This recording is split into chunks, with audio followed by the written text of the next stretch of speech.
Habitude numéro 1, organisez demain dès aujourd'hui. Imaginez que je vienne vous voir et que je vous demande de jouer à un jeu avec moi. Vous aurez 10 questions. Si vous y répondez correctement, vous gagnerez de l'argent. Chaque question vaut 1 000 €, mais il y a 3 questions qui valent 10 000 €. Vous avez 24 minutes pour répondre aux 10 questions. Mais voilà, je ne vous dirai pas laquelle de ces questions vaut 10 000 €. Vous ne saurez combien vous avez gagné qu'à la fin du jeu. Le jeu commence donc. Je vous ai compliqué la tâche en ne vous disant pas laquelle de ces 3 questions vaut 10 000 €.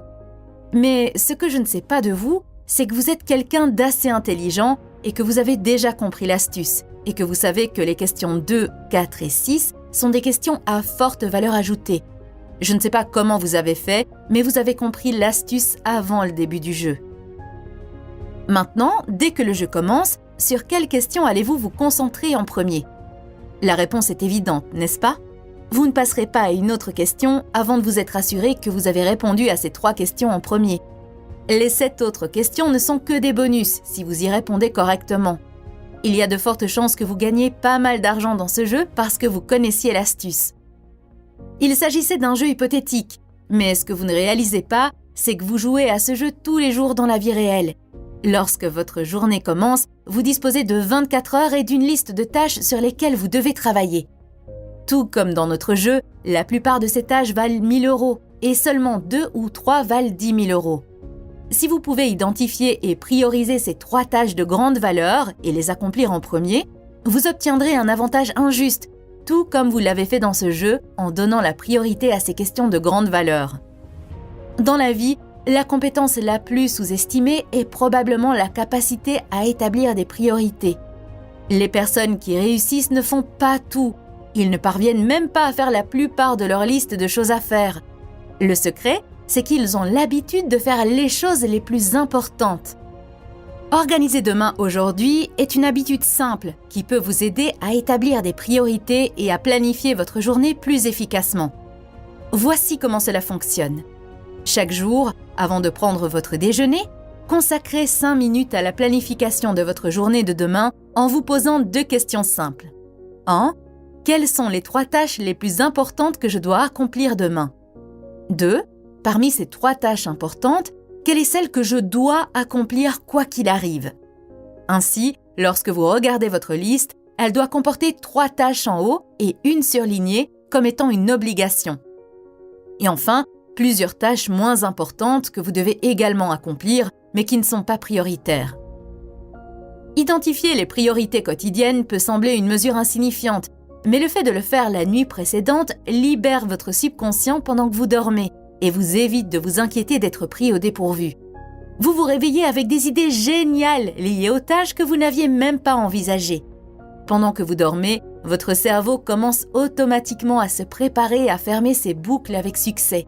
C'est ce qu'on appelle l'effet Zeigarnik, qui signifie essentiellement que les tâches inachevées restent dans le conscient et le subconscient jusqu'à ce qu'elles soient terminées. En d'autres termes, l'esprit n'aime pas les tâches inachevées. Les mathématiciens et les écrivains de haut niveau utilisent beaucoup cette méthode. Avant de se coucher, ils prennent quelques minutes pour analyser le problème sur lequel ils travaillent ou sur lequel ils sont bloqués.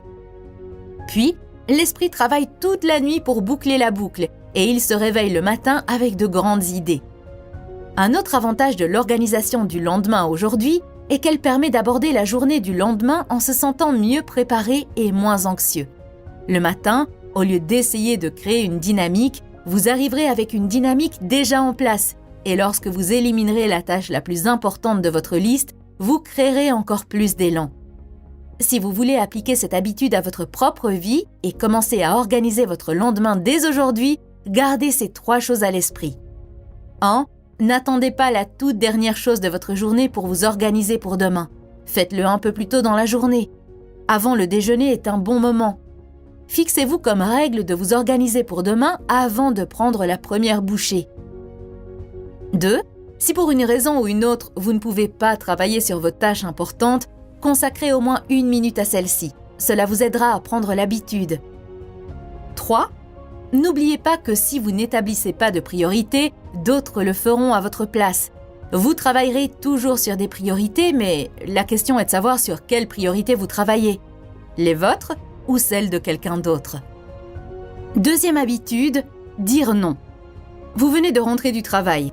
Votre femme et votre fils vous attendent pour que vous puissiez dîner ensemble.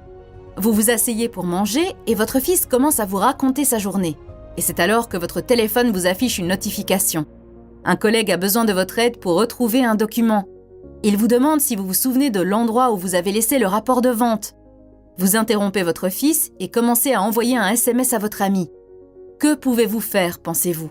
Vous devez aider votre collègue ou il aura des ennuis. Pendant ce temps, votre famille dîne et votre femme est la seule à savoir ce qui s'est passé pendant la journée d'école de votre fils. Je suis sûre que si je vous demandais qui est le plus important pour vous, votre fils ou votre collègue, vous répondriez « mon fils, bien sûr ». Mais ce que vous venez de faire, c'est échanger quelque chose d'important contre quelque chose d'urgent. Urgent et important sont deux choses différentes, mais il est très facile de les confondre. Par exemple, disons que vous êtes au travail et que vous essayez de terminer un rapport avant la fin de la journée. Il s'agit d'un rapport que vous devez remettre tous les jours avant 18h.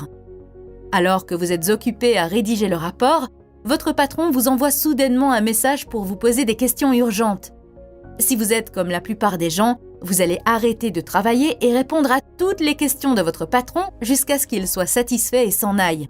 Ensuite, vous commencerez à travailler sur ce rapport, mais le problème est là. Vous avez déjà perdu de l'élan et du temps, ce qui signifie que vous allez probablement manquer l'échéance de 18h et faire des heures supplémentaires.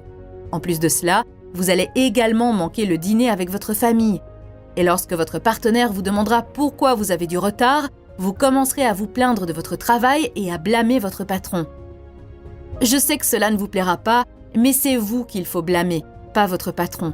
C'est vous qui n'avez pas eu le courage de dire non à votre patron.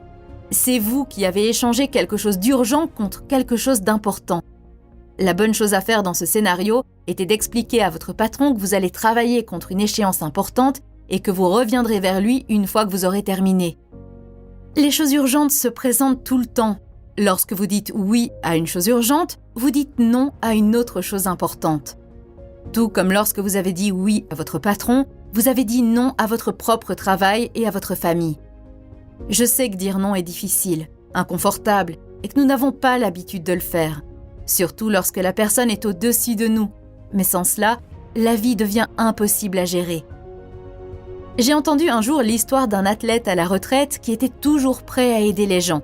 Pendant des années, il a aidé tout le monde, de toutes les manières possibles, au point qu'il était plus épuisé qu'il ne l'avait jamais été avant sa retraite et qu'il passait de moins en moins de temps à la maison avec sa famille. Il a donc opéré un changement très simple. Il a placé une photo de sa femme et de ses enfants sur son bureau, à côté de son téléphone. Chaque fois qu'il recevait un appel, il s'arrêtait un instant et réfléchissait à ce à quoi il disait oui et non. Il n'a pas cessé d'aider les autres, mais il est devenu plus sélectif dans ses actions. N'oubliez donc pas que lorsque vous dites oui à quelque chose, vous dites non à beaucoup d'autres. Vous êtes toujours en train de choisir. Choisissez avec sagesse. Mettez une note autocollante sur votre ordinateur s'il le faut, faites ce qu'il faut, mais faites du non une habitude quotidienne. Je ne veux pas donner l'impression que j'ai maîtrisé ces habitudes et que je suis là pour vous les enseigner. Non, je lutte encore.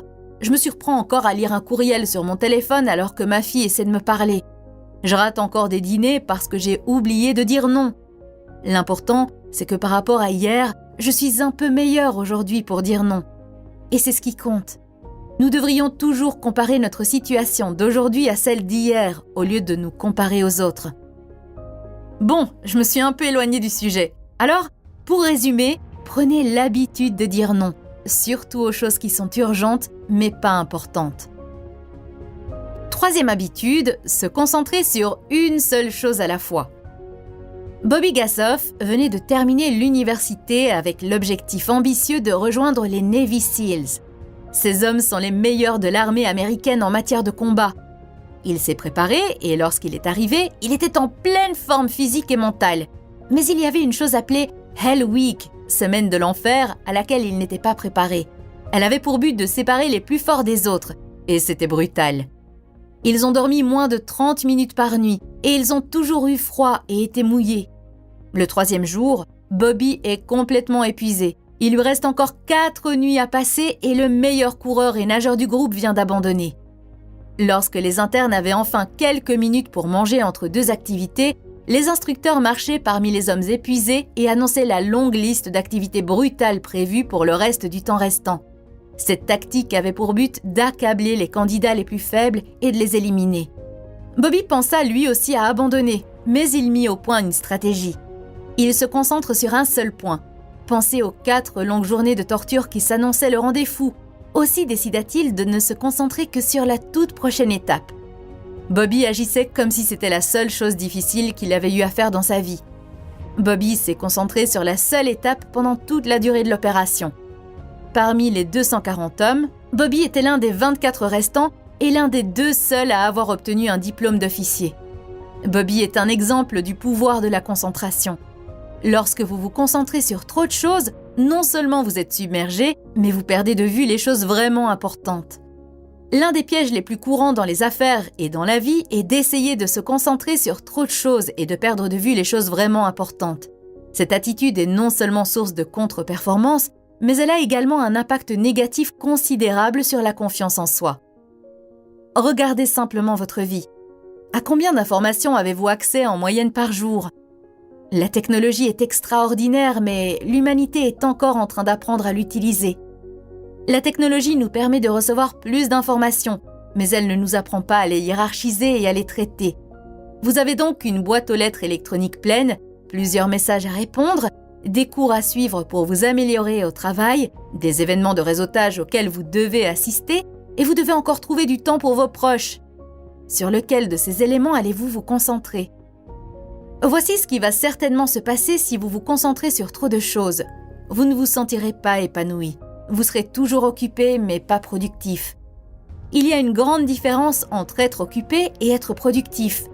Les personnes occupées sont comme un feu qui produit beaucoup de fumée, mais très peu de chaleur, alors que les personnes productives sont comme un feu intense sans fumée. Les personnes occupées sont très douées pour produire un énorme nuage de fumée. Elles sont toujours en train de parler au téléphone, de courir d'une réunion à l'autre et de faire des heures supplémentaires. Il y a tellement de fumée que lorsque vous regardez de côté, vous pensez qu'il y a un énorme incendie. Mais en réalité, il n'y a pas de feu, il n'y a pas de chaleur, ce n'est que de la fumée. La personne est simplement occupée et n'est pas du tout productive. Pour résumer l'habitude numéro 3, si vous voulez vous sentir épanoui et productif, ne vous concentrez pas sur trop de choses. Concentrez-vous sur la chose la plus importante. Essayez d'appliquer ce principe à tous les aspects de votre vie.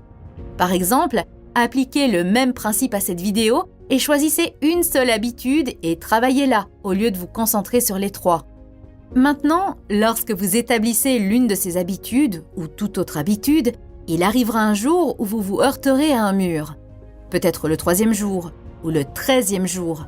Il y aura un jour où vous n'aurez pas envie de faire de l'exercice, où vous serez stressé et où vous serez tenté de gâcher vos progrès. Il n'est jamais facile de prendre une nouvelle habitude. Mais heureusement, j'ai des conseils pratiques pour vous que vous pouvez utiliser pour n'importe quel type d'habitude. Les voici donc. De nombreux ouvrages affirment qu'il faut 21 jours pour prendre une nouvelle habitude, mais ce n'est pas vrai. La raison en est simple. Vos habitudes sont en constante formation. Vous les renforcez ou les affaiblissez constamment en fonction de l'attention que vous leur accordez chaque jour. Si vous essayez d'ajouter une nouvelle habitude à votre routine quotidienne ou de remplacer une mauvaise habitude par une autre, vous devez comprendre les 3 phases de la formation des habitudes.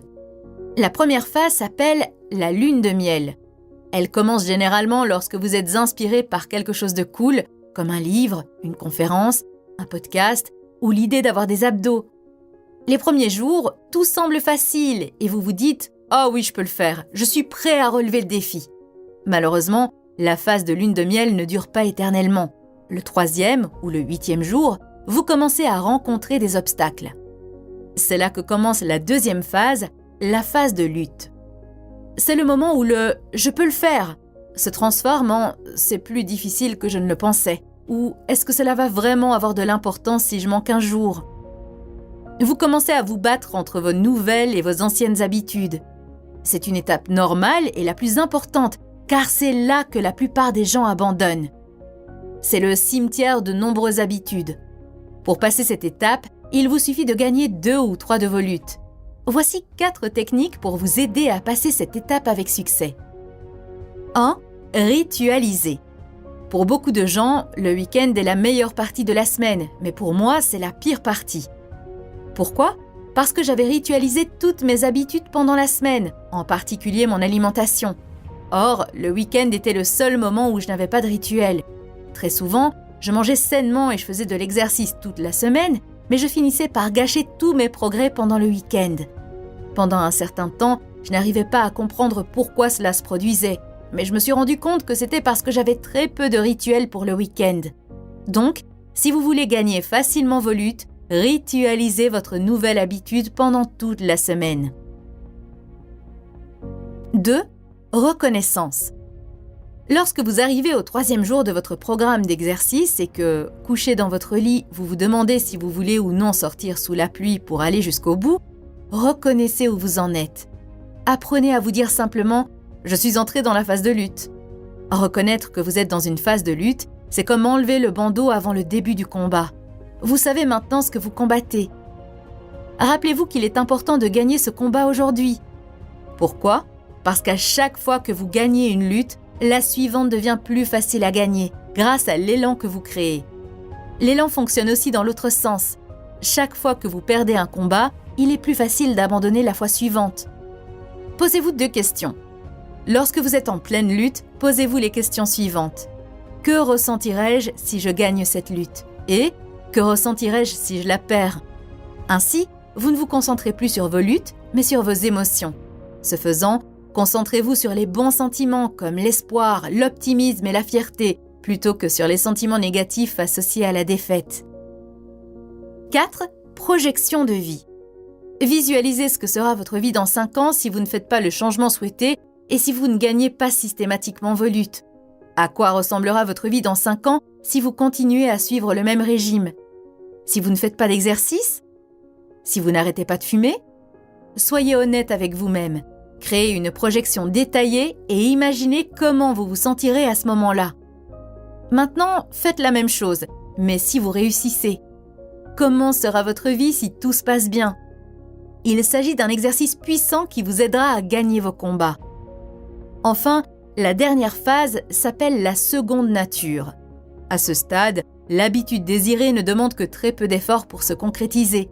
Vous avez l'impression d'avoir déjà gagné la bataille, mais ne baissez pas la garde si vite car il y a 3 gros monstres qui se cachent derrière les buissons et qui sont prêts à attaquer.